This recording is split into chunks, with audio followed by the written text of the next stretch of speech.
first, let's meet the two politicians who are going to be arguing about things like that for the next 20 minutes, or at least discussing them in a civilised way. Conor is the Conservative MP for Bournemouth West. Duncan Enright is the leader of the Labour group on West Oxfordshire District Council. Hello. Budget week, exciting for you. You were in number 11 in the photo call there. And every school and academy, you know, up until now there have been incentives for schools to become academies. It's completely different if you force them.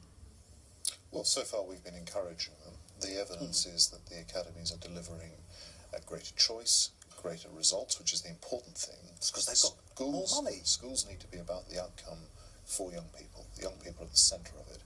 And I think the idea of making all schools academies is a very good one. So why announce it in the budget? That makes it seem like a political move, not one that's aimed at making education better. If it was about education, why didn't the Education Secretary announce it to the head teachers the week before when he was talking to people that might be interested and be able to make it work? The Education Secretary was speaking in the first full day of the budget debate the day after, welcoming it, and it was announced in the budget because the budget was about the future of young people. All this stuff we saw in terms of the savings through the pensions ISA, the home owning, the home saving ISA. It was all about the future of young people. Parent governors as well, that sort of came out this week, and there's an awful lot of parent governors, aren't there?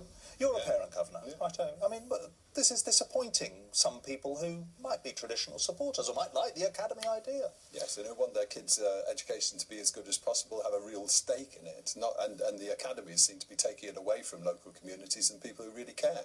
So, is it about money or is it about driving up educational standards? It's about driving up educational standards. Let's deal with the point about parent governors. Yes. This is not saying that parents cannot be governors of schools, and all parents want the very best for their children, quite rightly.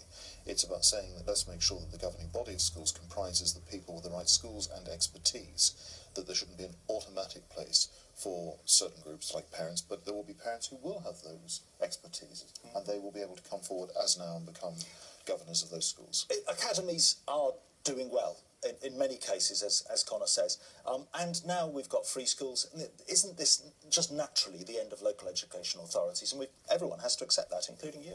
It seems to be, and it also seems to be driving a wedge between schools. What we want to see, I think, is schools in our areas working together for the best interests of their kids. So, for instance, in Witney, where I am, the two secondary schools work together to provide a sixth form offering, which is much broader than it would otherwise be. But you'd accept it's the end of the LEA comprehensive system, all of that. That's now in the past. Would you agree? This does spell, in theory, the end of the Education Authority, but there has to be a mechanism to both make schools, I think, accountable and answerable to their local communities and to allow communities to contribute to the best education for our kids, but also for schools to work together. So I can't help feeling that this is going to come around again. We've got to see all that, haven't we? Hasn't that all got to be outlined other than just dripped in the budget? We are seeing all of this. Look, in the community that I have the privilege of representing in Bournemouth, I've seen academy schools leave local authority control. I've seen private schools, for example, Canford, come in and act as sponsor to a state-funded state school. And I've seen the standards driven up. There's always problems when you make big change, but they are delivering for children, and that is the central thing. Not the structures, not the LEAs. It's about involving. You only get one chance at education. Correct. You do, but if you have a school with some local democratic control, then you know where to go and who to vote out to make it better. Whereas if it's an academy and it goes down the tubes, who's to blame then? The Secretary of State. We'll see.